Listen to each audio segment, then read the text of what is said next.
You know, I was just thinking about that in the studio before I came down here, and I think the first time I met Sid was at a Saturday morning art class.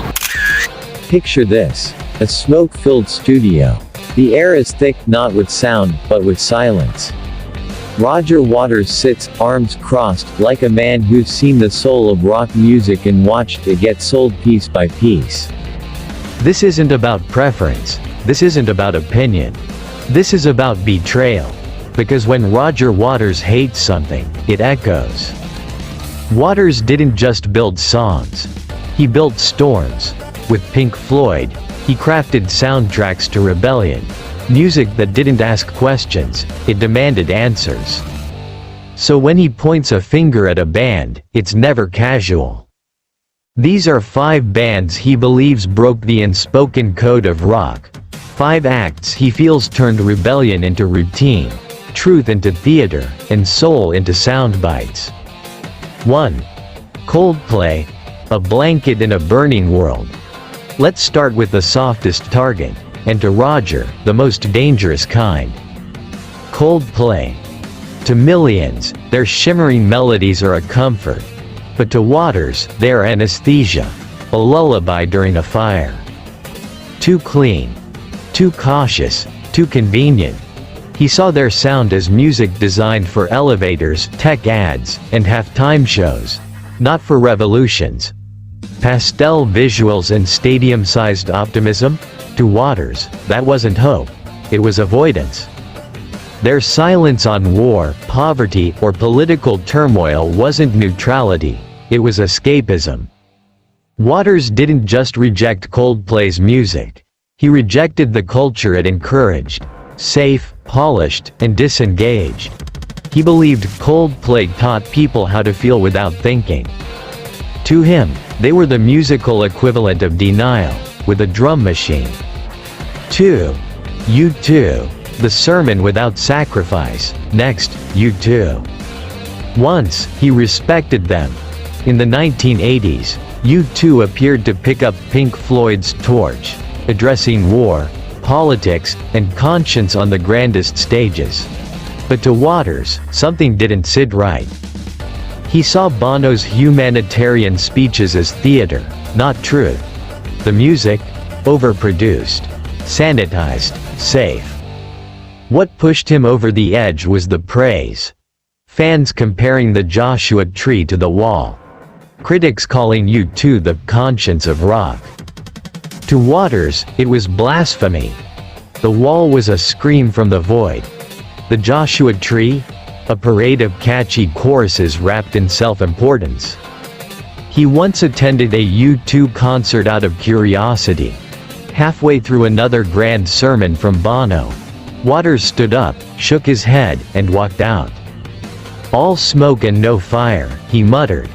He believed rock should make you uncomfortable enough to act, not comfortable enough to cheer. 3. Imagine Dragons, noise in neon, Imagine Dragons. Just the mention of their name made Waters laugh. Not kindly. Are we really calling this rock? He said in an interview, eyebrow raised like he'd been personally insulted.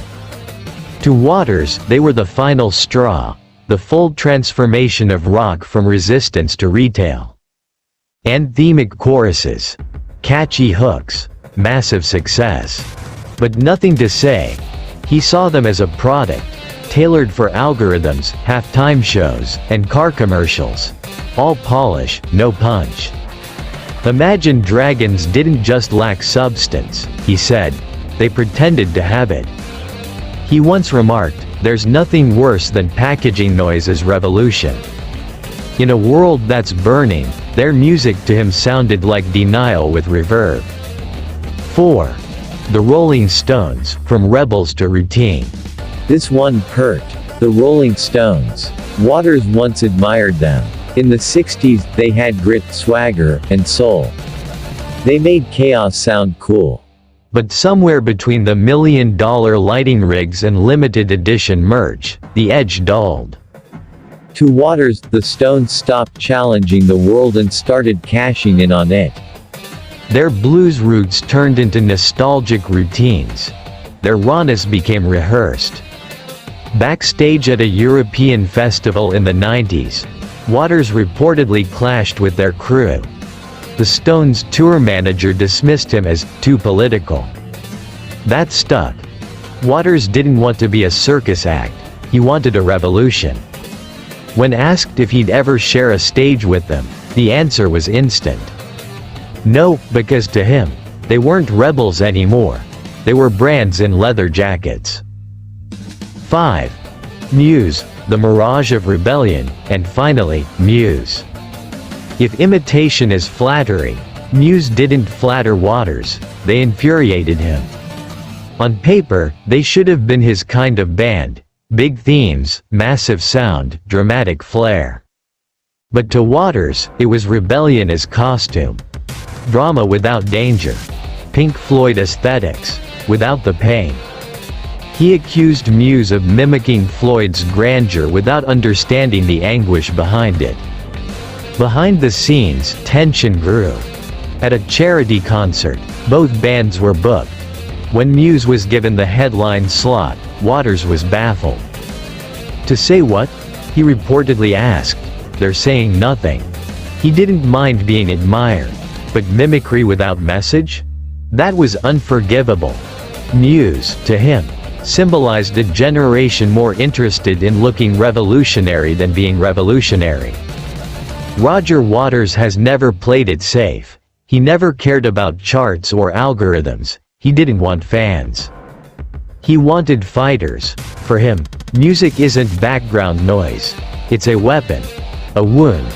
A scream against silence. The bands he disdains? They weren't bad. They were just too quiet, too polished, too pleasant.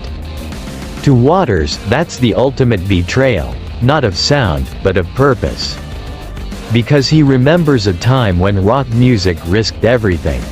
When lyrics sparked riots. When albums got banned. When art wasn't about comfort, it was about confrontation.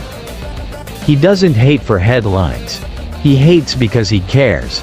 Because in a sleeping world, he still believes music should sound like setting off an alarm. If you enjoyed this deep dive into Roger Waters' raw honesty and the war he wages against the softening of rock, don't forget to subscribe and hit that bell. This is Rock Fame Diaries, where the legends are loud, and the truth is louder. Until next time, stay rebellious. God bless.